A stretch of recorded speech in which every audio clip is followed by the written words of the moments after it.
Welcome everybody, bienvenidos. My name is Ramiro Jordan. I was the former president of IFEES. I work at the University of New Mexico. I'm the associate dean for engineering responsible for global initiatives. And currently I'm leading a big program here called Peace Engineering, which is the outcome of a world IFEES GDC 2018 World Conference. It was the first global peace engineering conference. I have the honor to introduce three awesome colleagues. I want to start with David, because I met him when he was a student. He was a leader at SPEED, engaged in SPEED and IFEES. We worked together. Then as a student when he was in Drexel, and then when he went to USP, and then we've been in contact ever since. And he's passionate about engineering and making a difference with society.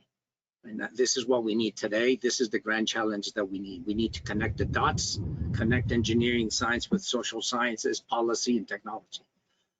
The second person is Giselle Guanes, from Paraguay. She has a BS from Kansas State University, where I got my PhD. She's now a PhD student working with David. And again, passionate about making a difference with community participation, looking at the unintended and intended consequences of engineering, how we can improve the world. And then the third person is Linjue Wang, also a PhD student from Tsinghua University, but she's currently in Ohio State. Both are under David Delaine. And I'm very, very interested for what they're going to present, because this is pretty much aligned with it's all peace engineering. Thank you. And I guess, David, you go first, or Giselle? No, I'll go first. Thank you, guys. Yeah, no problem. We are excited to be here. Let me just see. Okay, can you see my screen? Yes. All right. I'm assuming. Giselle, however, seeing the screen in presenter view, not in. I'm sorry. Yeah, not the single slide, but the presenter view is what came up. Yeah, just give me a sec then to fix that. Oh. One correction. Thank you, Ramiro, for the wonderful introduction. One correction. I do not advise Giselle, but I work closely with her.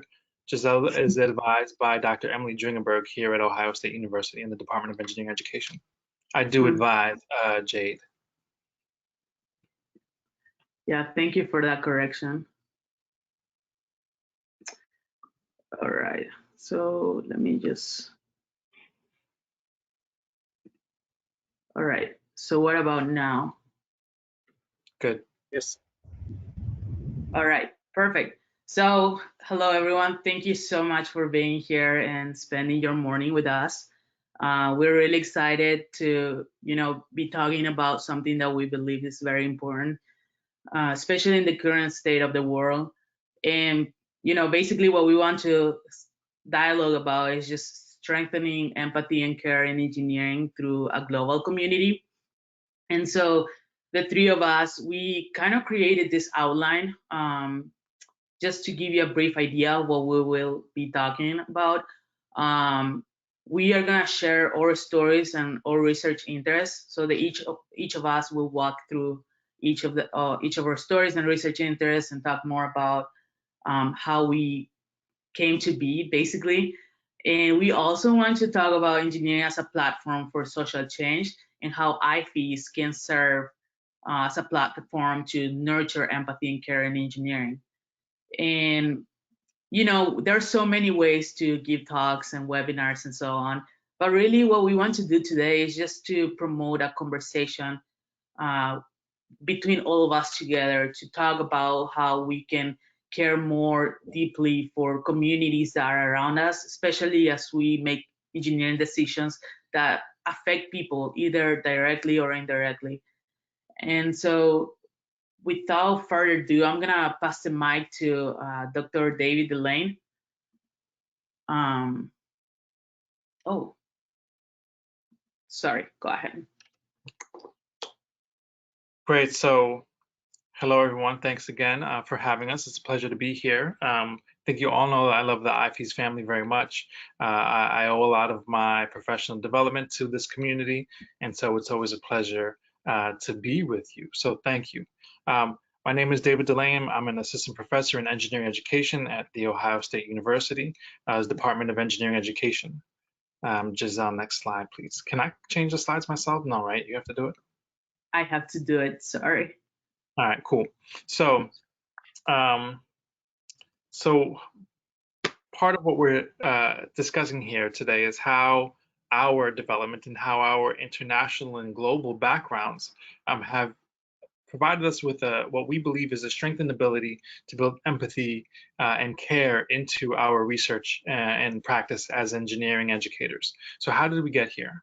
I started my graduate education in a nanophotonics lab, working with lasers, heavy engineering science in the laboratory. And so at that point, I had never done research, but at the same time, I wanted to make myself useful to the group. So I started performing lab tours. These lab tours allowed me to use my social skills and express kind of my humanist self within an engineering context. It was something that I was craving in the engineering science background.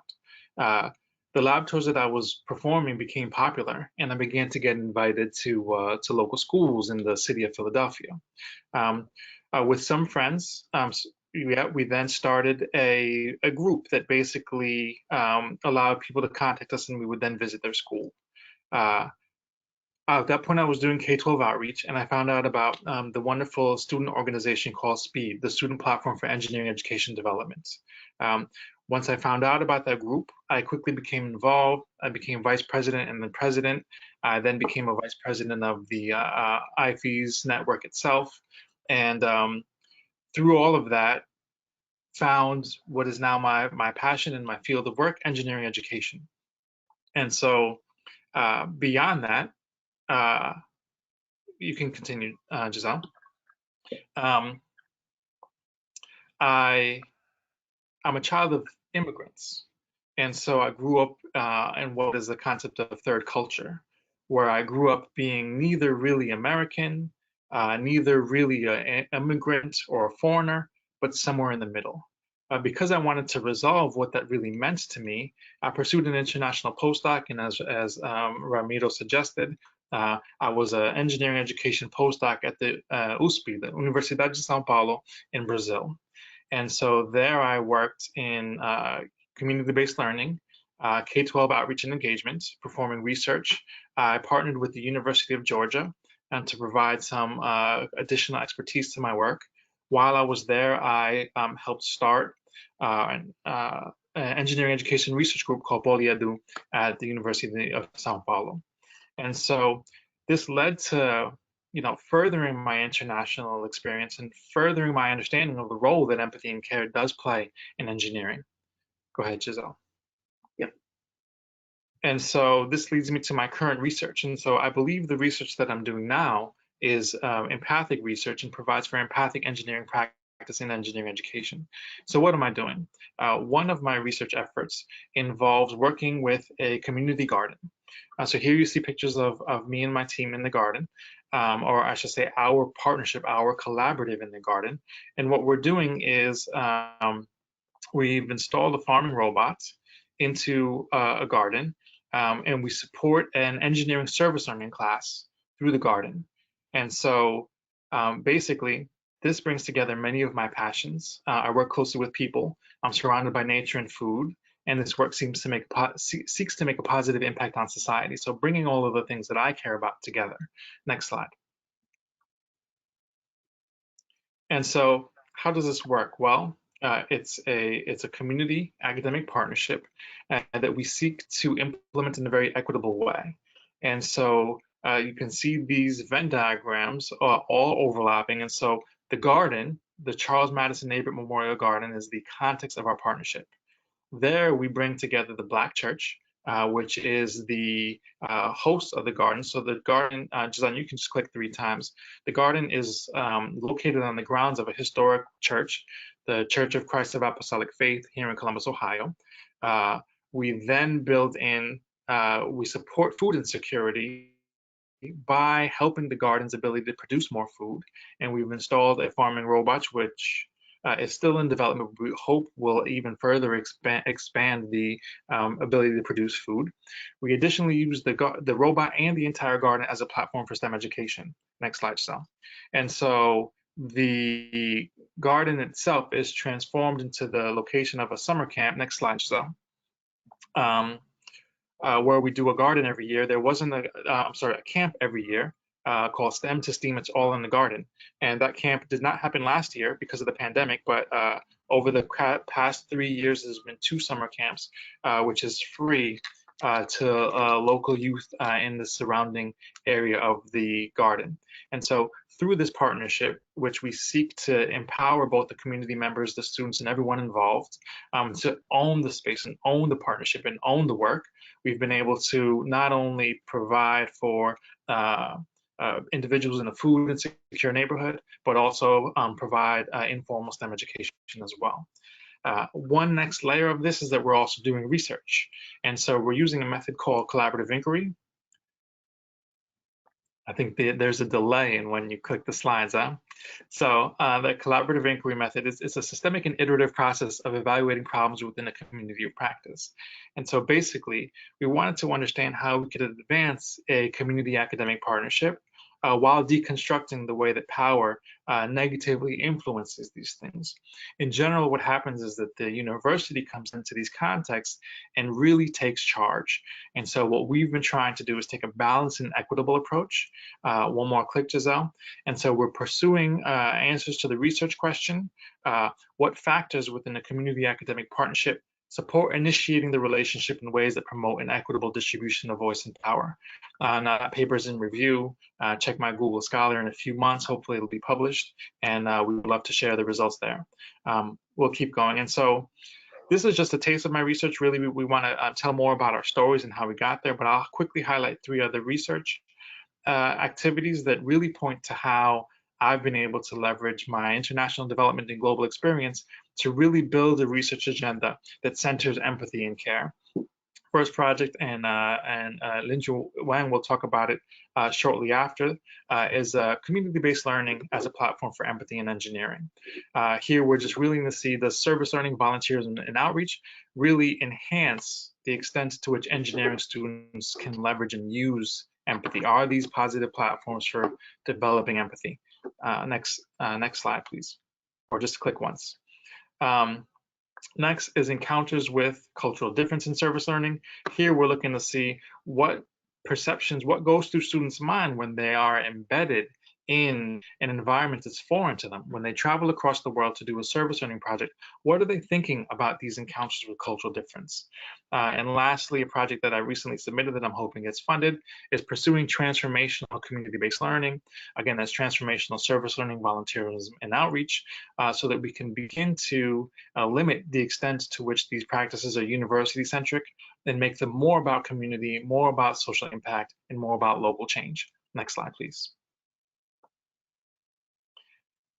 Collectively, these all lead to my research agenda and the Inclusive Community-Based Learning Lab, where we do work partnering with communities while developing engineers. We encourage you to look at our website listed here on the slide for more information there. I'll now turn the talk over to Linjue Wang, a grad student in my lab, and I think it's very important to say that she also is a SPEED alumni. I met her in 2016 at the World Engineering Education Forum, where she approached me very professionally and very authentically, and basically said, "Hey, David, I would love to do research with you." The way that she approached me, the interpersonal skills and professionalism that she showed in her approach to me, I couldn't turn her down. And so 4 years later, maybe 5 years later, 5 years, she is a star in my lab, performing high quality research every day, and my work wouldn't be the same without her. So we'll turn it over to Jade for the next portion of our talk. Hello, everyone. My name is Linjue Wang, and I am currently a PhD candidate at Ohio State University, majoring engineering education. And I'm happy to be here and share my personal story about empathy with you.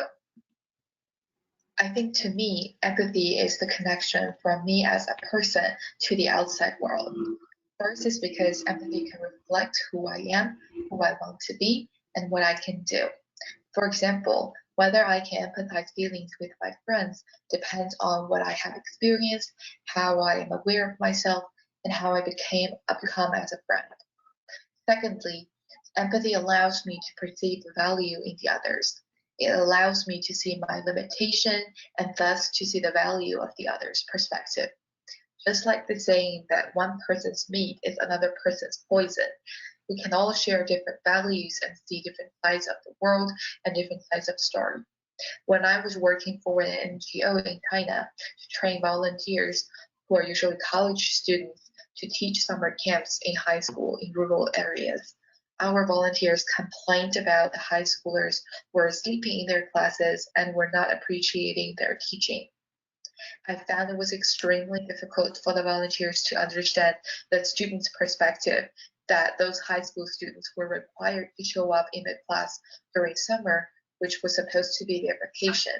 And they didn't really understand why they need to care because they won't be graded after all. The tension between the volunteers and the high school students represents the two different worlds they live in. The high school students in rural areas in China didn't have a chance to know, for example, why Shakespeare is a great playwright, while the volunteers were privileged to learn all those things in their teams. Therefore, in this NGO, the awareness of learning each other's perspective and being empathic became a really important lesson during the volunteers training. Finally, from the experience of studying empathy in engineering, it constantly reminding me to reflect on myself, learn from others, and become a better person every day. During the students' engineering education, some college students have the opportunity to serve a community's needs through implementing engineering projects, designs, and volunteerism, which I referred as community-based learning. My research focused on the idea that empathy is important for engineering students when they're connecting with the community. First reason is that empathy is a way for the students to actively listen and understand the community's perspectives and voices. It is important to stay aware that the community side of story is critical to learn before the student jumping straight into the design. For example, what is a community member's daily life? Why do they need to install a solar panel? What role will the solar panel system play in the community? What part of the life will the solar panel change? During my research, one critical question I often hear the students and the instructors discuss is how can your privilege affect your design? The question requires the students to use empathy to reflect on their own privilege while stepping into the community. As the quote says here, while most user-centered design courses ask students to critically analyze and synthesize user needs, particularly of users who they see as not like them, our version is unique in having students wrestle with concepts of power, privilege, and oppression alongside developing prototypes that address social technical aspects of engineering design that are rarely discussed in engineering courses. The part of recognizing the social, political, and cultural elements behind the engineering design should be as emphasized as the technical projects, which is why I want to study how students develop empathy during community-based learning in order to provide more insights from the students' lived experience to teach empathy in the engineering education community. Therefore, my research question is how engineering students develop empathy within community-based learning. And I would like to share some initial findings with you here. The first finding is that while the students participate in community-based learning, they can develop empathy to establish bonds with the community and better understand their needs. For example, during their participation, the students would naturally refer to the names of the community member and quote what the member said to inform their final product. The second finding is students reflect on the interactions with the community also to develop better self-awareness. They know themselves better. For example, some students felt privileged while here the kids in the community have limited access to food.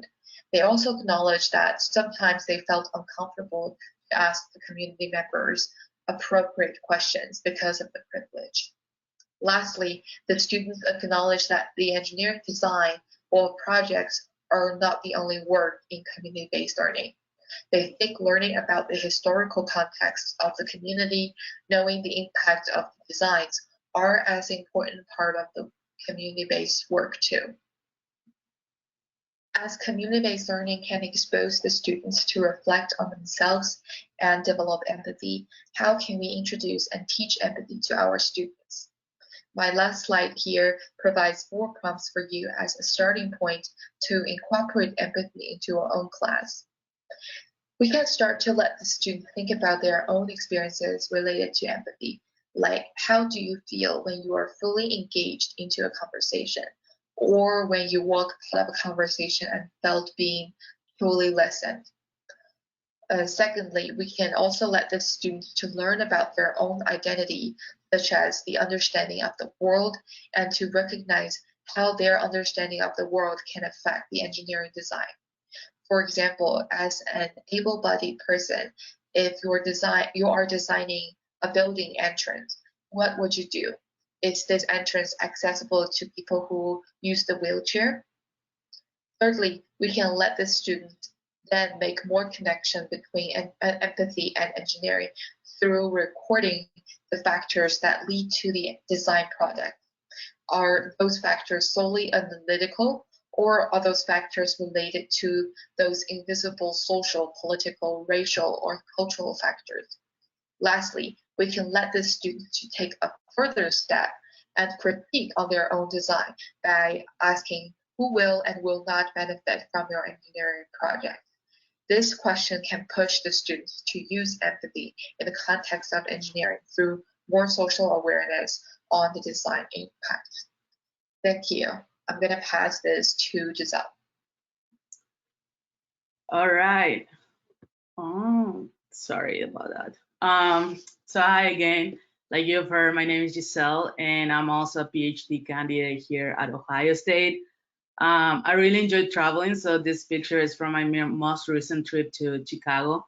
But anyways, let me tell you a little bit about me. I am originally from Paraguay. I was born in Asunción, but really grew up in a suburb outside of it. And I would say that family and people are just a really big part of who I am and everything I do. And so my personal experiences really inform who I am, but also what I do and how I perceive the world. And you'll see that coming through my research and my interests as well. But someone that I think that really informed everything I do is my grandma, who you can see in this picture. She's in the middle. She really embodies what it means to care for communities and work with communities, engage meaningfully with them. And I think that, she's not an engineer, but she really, when there's a problem within her community, she's the one that is always trying to problem solve.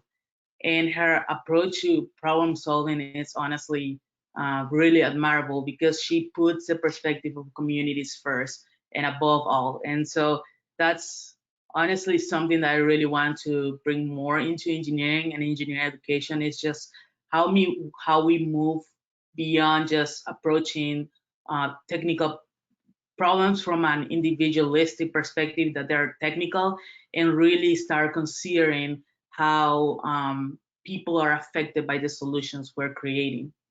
And that's just really a quote that I really, and a scholar I really admire, Dr. Angela Davis.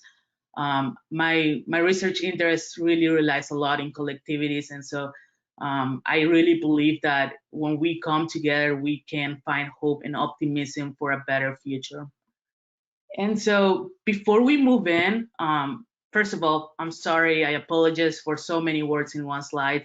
I never do it. I never do this. But really, what I want to try to do here is just I want to set up this scenario in your head where I want you to think about a team of engineering students working towards creating a sleeping solution for a group of homeless people. And basically, I want you to imagine that, you know, they've been doing research and all that. And after doing research, they narrowed their options to 3 different ones: a tent, on tents and sleeping bags. So they narrowed to first like a sleeping bag that becomes a backpack, a tent that becomes a carrying cart, and then a tent that folds and can be put away easily. So 3 solutions, right? And to make a final decision, they basically talk to their advisor and decide to use this decision matrix to weigh the pros and cons of each design option and to just basically see which one is the best. And they end up choosing the tent that becomes a carrying cart just because they think that it's the most versatile, and also they think that it's what homeless people need the most. I apologize for the notifications. And so after finalizing the project and building some prototypes, basically the teams goes to several homeless shelters to show the solution and to teach the community members how to use the solutions and get their approval for their final design production. And so I want you to think about this because basically what I want you to start critically thinking about is like, what are the shortcomings of this approach by the engineering team? And also, like, you know, you can type your thoughts on the chat or whatever you want to do, but really I just want you to consider how this design problem could have been approached from a more caring and empathetic standpoint. And so moving on to my research, one of the particular ways in which I want to see more of a collectivist culture in engineering and engineering education is basically how communities' perspectives are really taken into consideration when making engineering design solutions and engineering design decisions. And I think that, you know, my personal belief is, and based on the literature I read, is also that truly we cannot provide engineering solutions, and they're not going to become solutions unless the community's perspectives is really put up front. And I think that, you know, a lot of my research and passion really relies on the idea of collectivism, the idea of coming together, caring for each other, and actually developing this two-way relationship between community members and engineering teams as they're working towards a solution. And my work specifically focuses on decision making in the context of service learning, where engineering students and the team of them are coming together to develop a solution with the community. And that would be the ideal. But, you know, the situation is that really what's going on is that there are so many power dynamics when communities come together with engineering service learning teams. Is that, you know, we have university students, we have instructors. If there's a research portion of it, we also have, apologies, we also have like the principal investigator and the research assistant who holds power over community members.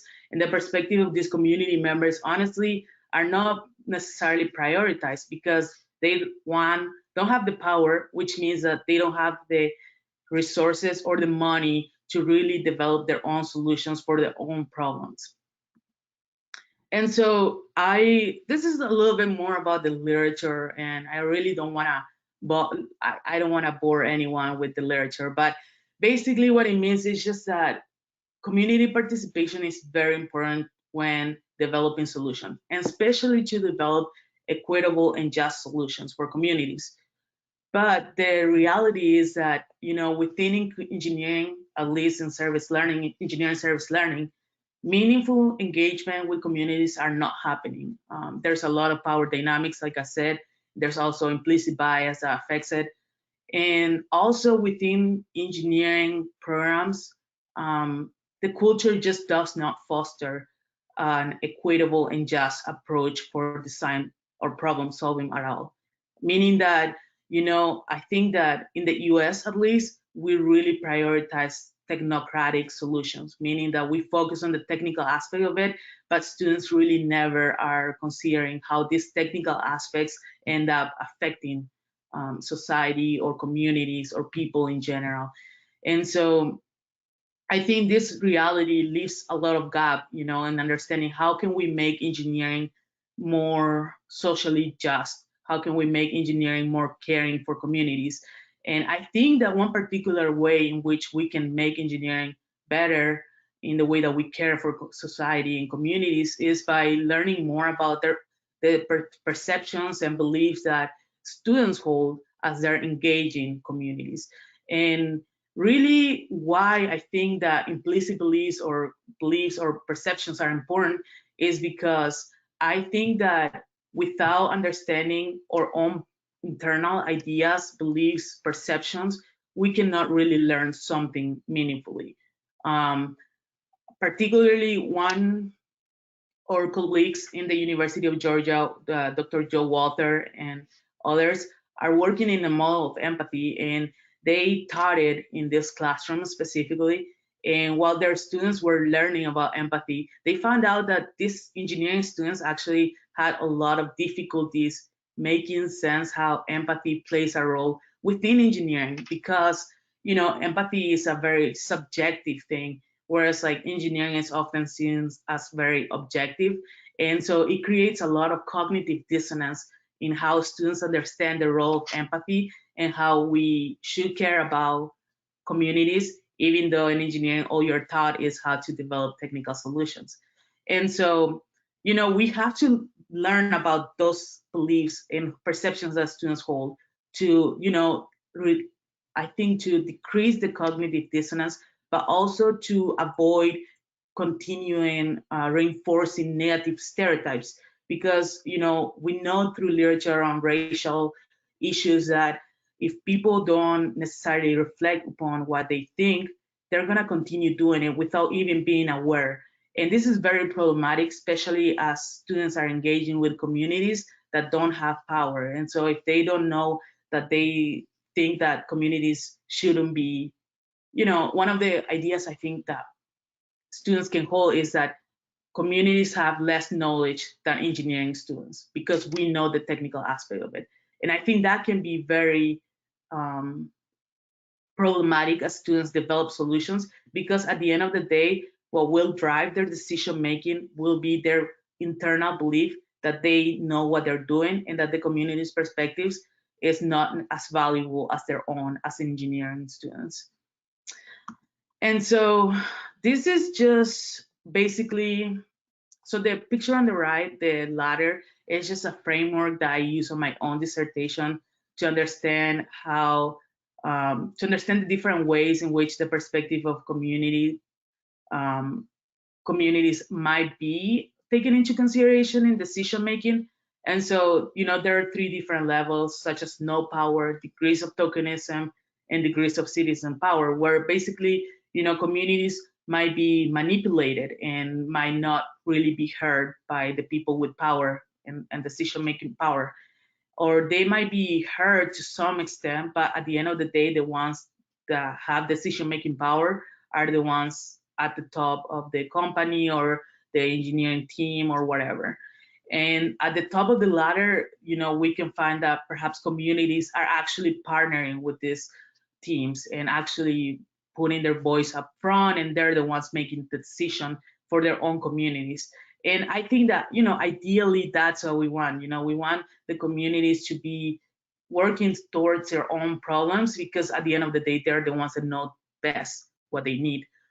But really, the reason why I want to bring up this framework is because I think that there's so many current situations in our world right now, in situations in which the governments are making decisions and not really taking into consideration the community's perspective and how they are affected by the decisions. I mean, if we think about the current situation in Afghanistan or Haiti, like who do you think has power? Who do you think has the money to make the decisions? Are the communities very actually engaged about the decisions that are directly affecting them? And I honestly think that the answer to most of these questions is no. Like, sadly and unfortunately, they're not being fully engaged, and they have no power over these decisions. And I think that they're left behind with the consequences of these decisions that directly affect them.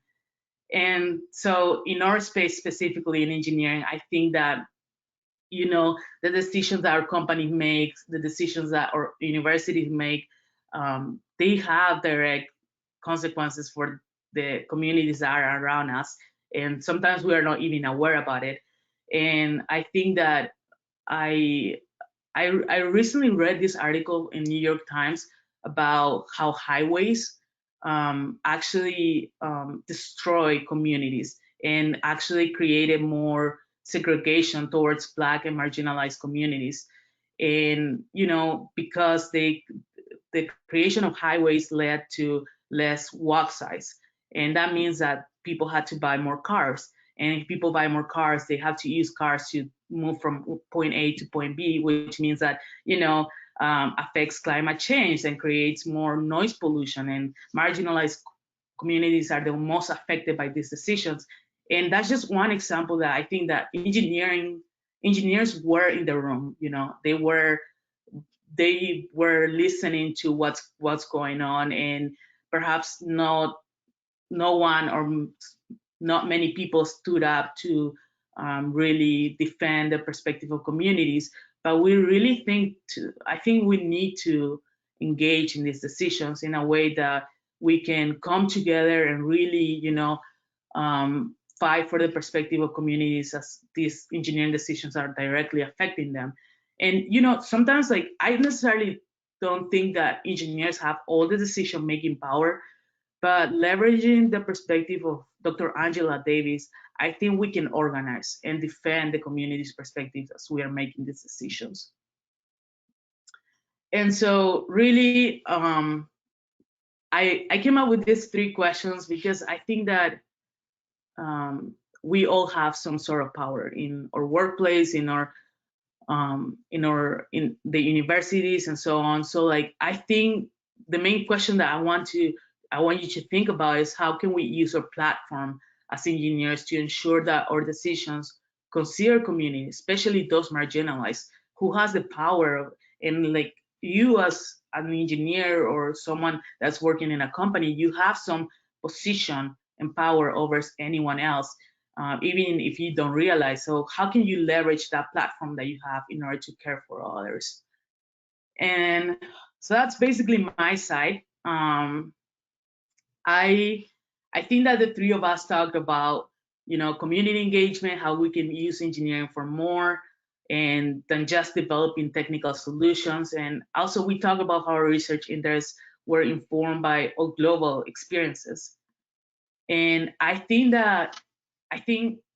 you know, the people that surround us and us, I think we perhaps have some anecdote to tell about how international experience or global development can help leverage empathy in engineering.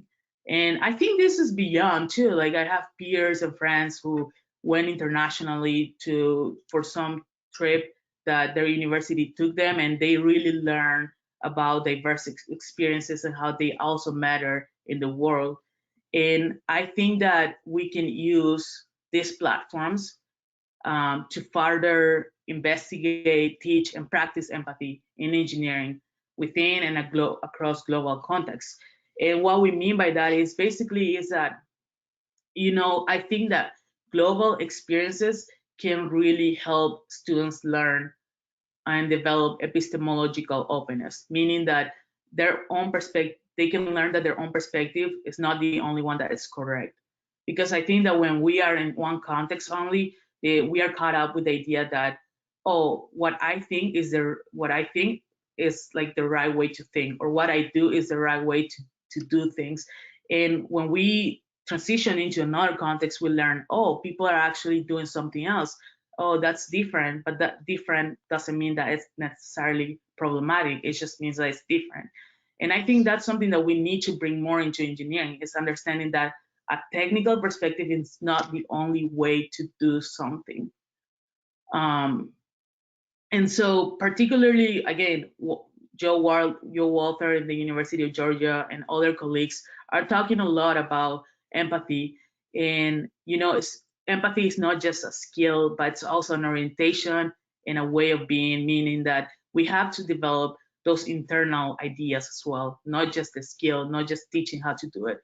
And honestly, I think that I've seen more, I've seen more of this in the international context. Like, I think that often in the US, we think about international engineering programs as from the deficit standpoint, thinking that, oh, they need more of this, they need more of that. But when I travel back home and engage with educators back home, I often learn that engineering programs there are actually really caring for communities. The engineering programs are working with communities to develop meaningful solutions that engage, that positively affect everyone. And I think that that's something that in the US context, we can learn more from everyone else in the world, but also you all should be having these conversations and should be aware that you perhaps are very good at this, and even though you don't realize, and that empathy is actually something that should play more of a role in engineering, even though we don't talk enough about it. And thank you. I'm going to have to step in here because we're over time. Oh, we're sorry. out of time. Okay, so we got about 10 minutes. We have about 10 minutes for Q&A. I know, perfect. David, you've been answering some of the questions. You may want to talk about those questions now, to answer some of those questions. You're muted. There are 2 slides left. I believe Giselle can get through them in a minute. Sure. Thank you. Sure. Let me just walk back in. Sorry, my computer is kind of slow right now. Yeah, well, honestly, I just honestly want you all to think more and reflect how you can leverage your international global platform as IFEES to promote more empathy and care. I think that as we come together as a community, we really can learn from each other and each other's perspective and think about how in our own countries or in our own context, we might be approaching engineering differently, and it can be helpful to society. So honestly, that's it. Thank you so much for your time and for paying attention to us. Great. And then with respect to the questions, yeah, you know, I think in this presentation here, we focused on empathy because we recognized as we were preparing that our development, our interests, and our being as engineers really revolved around this concept of empathy. And so we focused on it for our talk and this research. It's not to say that this construct should be prioritized amongst others, but that it should be recognized as valuable. There's increasing number of scholarship, increasing number of practitioners who are really leveraging this construct in a meaningful way. And so it's not to say that, hey, put empathy above all else, but to say, consider the ways that this could be incorporated into the educational and research activities that are being done.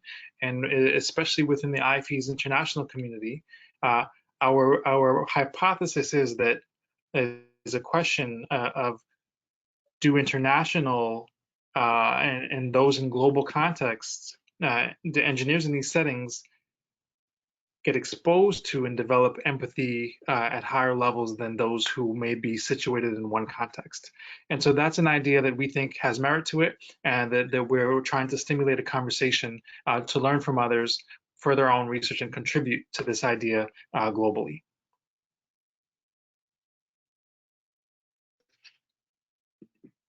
Any other questions in the chat?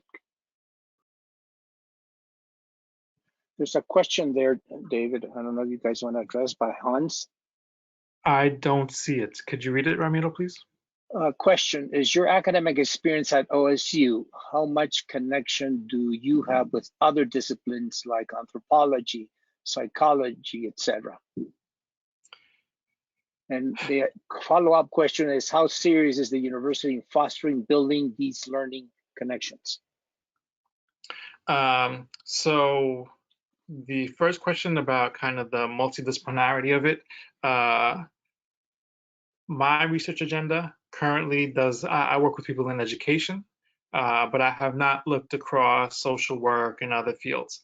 However, the work that we are building upon, the model for empathy and engineering, has emerged from partnerships with social work and other fields.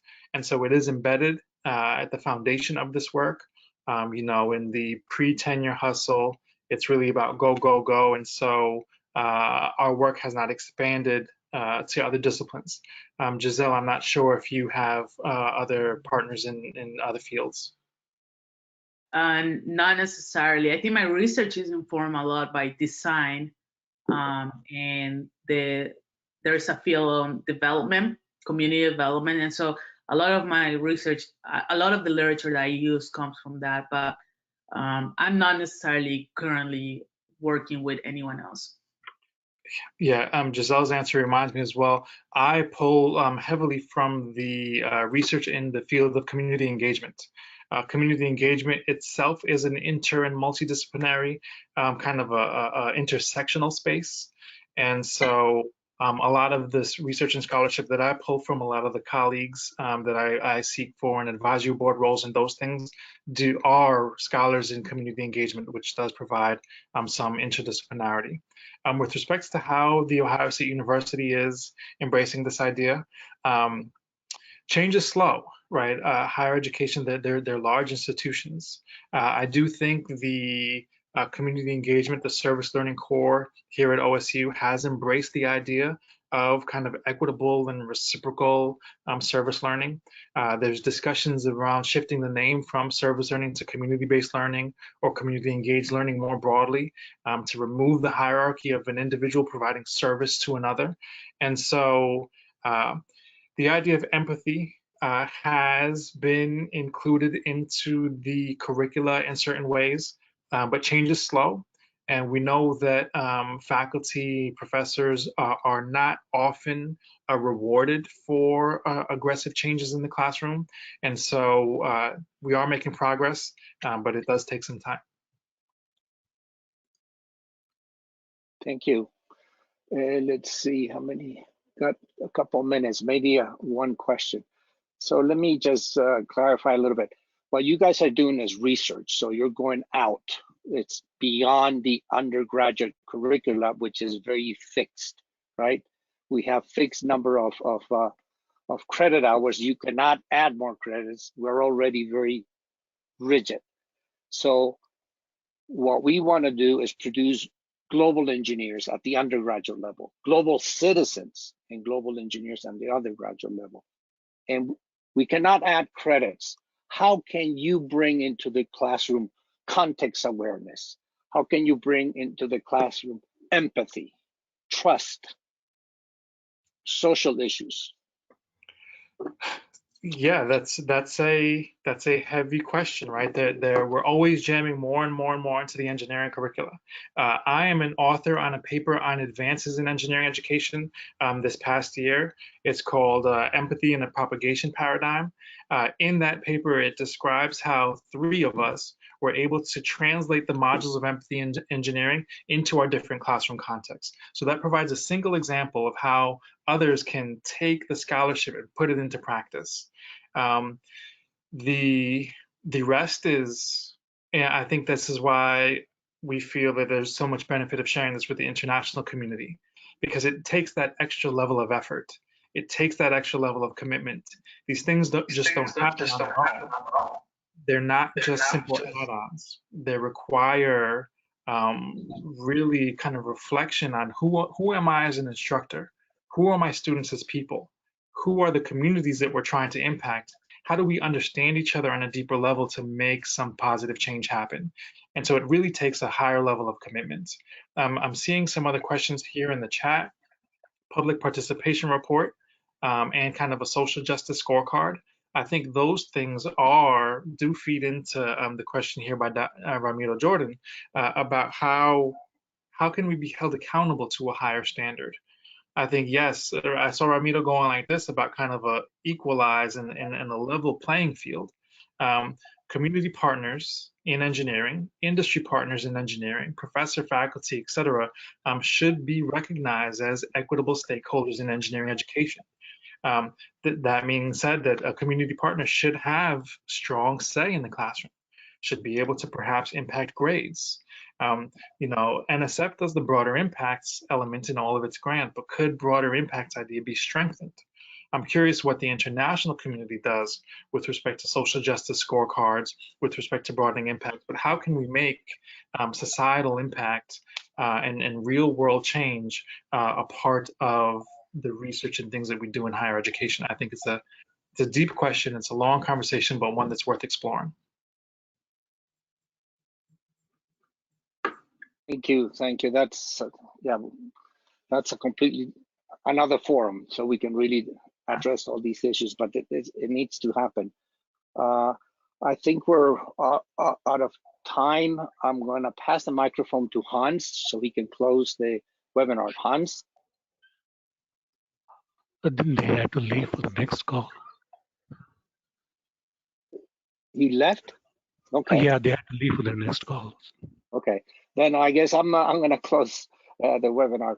I want to thank you all for the wonderful presentation. It touches my heart. This is what I've been doing with peace engineering, and we can have a different conversation. We just started a peace engineering minor at UNM, a graduate program, and we're asking every faculty to donate 1 hour of their 45 hours of the undergraduate program to invite people to come and talk about justice, law, rule of law, equity, racism.